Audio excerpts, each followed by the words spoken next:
এখন নতুন চ্যালেঞ্জ আমাদের জন্য তিস্তা।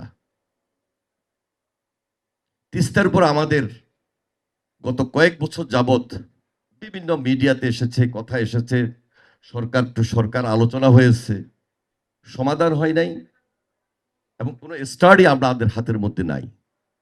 আমরা কিছু কনসেপ্টের উপর এগিয়ে যাচ্ছি। যেহেতু আমরা এখন নির্বাচিত, দায়িত্বশীল, নির্বাচনের আগে আমরা কমিটমেন্ট করেছি আমাদের মাননীয় প্রধানমন্ত্রী জাতির সামনে,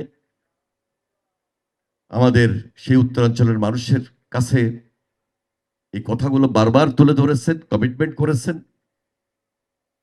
সেখানে আমরা নতুনভাবে খুব শীঘ্রই স্টাডি কমপ্লিট করে আমাদের এই প্রজেক্টটাকে দৃশ্যমান করে আনার চেষ্টা করছি।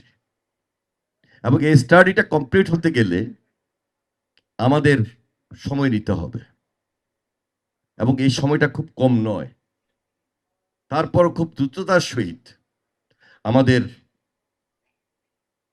পানি সম্পদ মন্ত্রণালয়ের অধীনস্থ ট্রাস্টি অর্গানাইজেশন IWM, CGIS, আমাদের এই ডিপার্টমেন্টের ওয়ারফো, যারা খুব রিসার্চ করে বাস্তবিক আকারে বাংলাদেশের স্বার্থ রক্ষা করে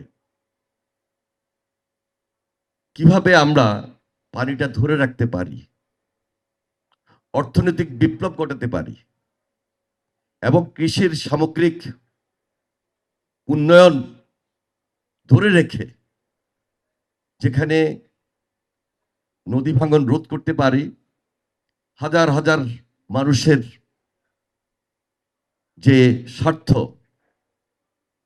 5টা ডিস্ট্রিক্টের সাধারণ মানুষের যে স্বার্থ, সেই দিকে আমরা বিবেচনা রেখেছি এবং সেই দিক বিবেচনা করতে গিয়ে আমাদেরকে সবচেয়ে বেশি গুরুত্ব দিতে হচ্ছে এখন এই তিস্তা ব্যবস্থাপনার উপর।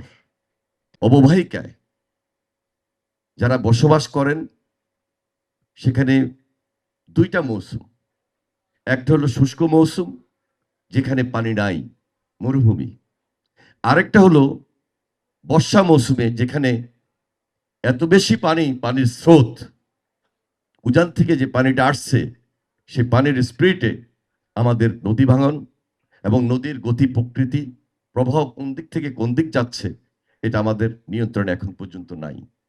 সব কিছুকে নিয়ন্ত্রণ করে স্টাডি কমপ্লিট করে খুব দৃশ্যমান আমরা আশা করছি খুব শীঘ্রই আমরা জাতির সামনে আমাদের এই প্রজেক্টটা আমরা হাজির করব এবং আমাদের বুয়েটের যারা এক্সপার্ট রয়েছেন তারা আমাদেরকে সর্বাত্মক সহযোগিতা করছেন, যারা দেশের পানির বিশেষজ্ঞ রয়েছেন তাদের সহযোগিতা আমরা নিচ্ছি, যারা পরিবেশবিদ তাদের সহযোগিতা আমরা নিচ্ছি।